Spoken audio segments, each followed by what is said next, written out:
What's up, everybody? I'm Michael Chris, 3 years running bestseller at ShineOn. Now I'm the CMO of ShineOn. I wanted to thank you so much for checking out our YouTube video. And if you like this kind of content, I want you to like, subscribe, hit that notification bell, and I hope you enjoy the video.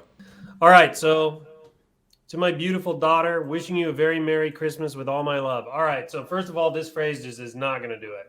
No one's going to buy this. I wouldn't even spend any money on it.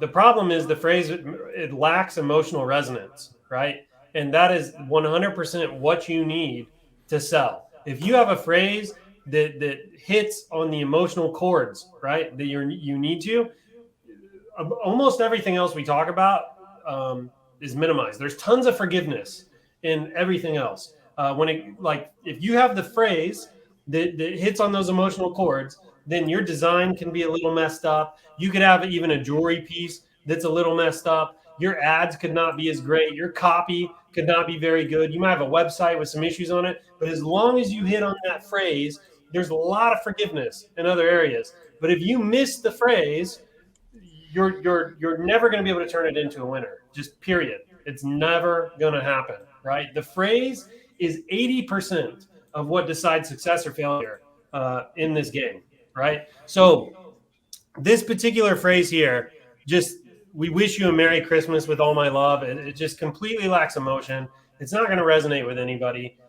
I don't think anybody's going to buy this. And I also noticed you got everlasting love in here, which I assume is, we're selling at higher price points. There's just not enough here to drive that kind of sale. We need to go. I would highly recommend you go back, try to stick to a proven phrase, right? We've had lots of winning phrases come through. You can use the Franken phrases technique where you find some phrases from different bestsellers through product research, and you kind of patch together maybe your own little unique phrase based on proven segments of other phrases. You can do that. I know for the daughter niche in particular that you're braver than you believe, smarter than you imagine, stronger than you seem, or whatever. That particular phrase has sold, buku dollars. I think it's a good opportunity to do some Franken phrasing, maybe with that, and you could add that here. Then when it comes to the actual, was somebody speaking up? No.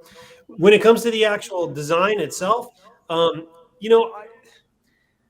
the fonts could maybe use a little bit of improvement, but I think they're big. The phrase is small enough that the fonts are big and they're kind of legible. I'd probably reserve my critique on the fonts for now, but I would shift more towards kind of the design elements. This is Canva clip art. You can see it from 10,000 miles away. I think when you use clip art kind of stuff, it's not to say it never do it, and it's not to say that it can't work. I don't mean that at all. But if you're not careful in kind of your selection and your messaging and then other design elements, it can make it look cheap. And in my opinion, this particular piece of clip art, it's kind of pulling down the overall value of the product. So I think that's what I have to share on this one. What do you got, Zappy? So one thing that I was thinking too is this is something you might find in a store if you were just going to go to the store, very basic, vanilla kinds of phrases. It's not that something like that couldn't sell.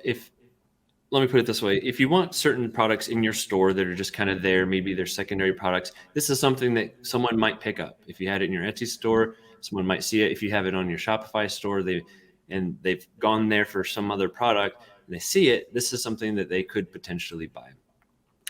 Yes, I would still change some of the graphic elements, but I'm just making the point that you have products that are your lead products, the hot item that you are literally trying to convert people in ads for. Those are the ones that definitely have to be something that's unique, that really tugs at emotional heartstrings, that's going to get people in to purchase that product. But then you also have other things like this where they've come in from some other hot product and they may pick up this too. So keep that in mind. Some things aren't necessarily that they wouldn't work, but it's that it's not something that's going to get the click and get purchased from an ad too. I would like to say I totally agree with that. All last year, we had kind of our own storefront, and we were driving email campaigns to it, and there were definitely products that people purchased that came to the store through like an email campaign that I never would have worked on Facebook, right? And I would agree that this product probably fits more into that category of product. Yeah, for sure. And again, at this price point too, you know, I would really recommend staying as elegant as possible with the design. Even if they got rid of the whole middle section there of the wreath and the snowflakes or whatever those are, that would make it better already. So again, at different price points, you are expecting a certain level of elegance, and so I think you just have to keep that in mind. 100%. What do you got, Kirsta? I just have to agree. I think everything's been covered apart from, like, I'll just add and say it's another product which I'd probably test in the middle of funnel, like whether it be a catalog DPA or something like that, where I show more products of the store, because you, like as you said, email campaign, people pick it up. So this will cater. So when you've got your winning product, your winning phrase at the top, there is people that will come through and not purchase that winning product. So when you do like the middle of funnel, when we talk about this part here, this is where you can show more products which are similar to the first product. So this could be something that gets you sales for people that are warm traffic already.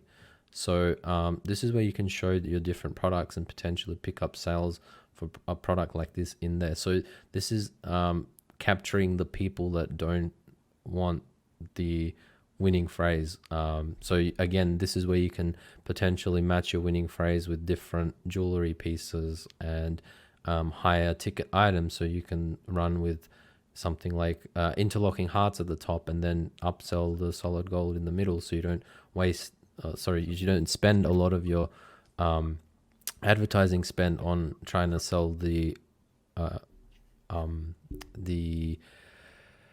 everlasting love at the top. So you can sell it in the middle, because some people want that little bit extra, and you show that little bit extra over here, so you get like really high return on ad spend in the middle, whereas you still get the most amount of conversions at the top. So that's what I would recommend, to just show it to people lower down that have already rejected the top product. They haven't converted on the top product.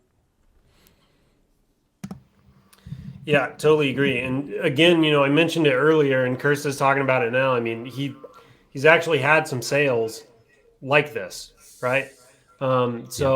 He's speaking from experience here that we've seen that work for this particular product. Hey, Michael here again. Thank you so much for checking out today's video. If you like the content, make sure you like, subscribe, hit that notification bell. And there's one more thing I want you to do. Check out the links in the description below. I want you to look at the link to ShineOn.com, where you can sign up and become a seller with us today. It literally takes 60 seconds and it could change your life. Secondly, I want you to go to our Facebook group. It's the most engaged e-commerce group on the planet. We're constantly sharing important tips, tricks, and things like that can help you on your seller journey and level up your e-commerce game. Thank you so much for watching the video, and I hope you have a great one. Take care.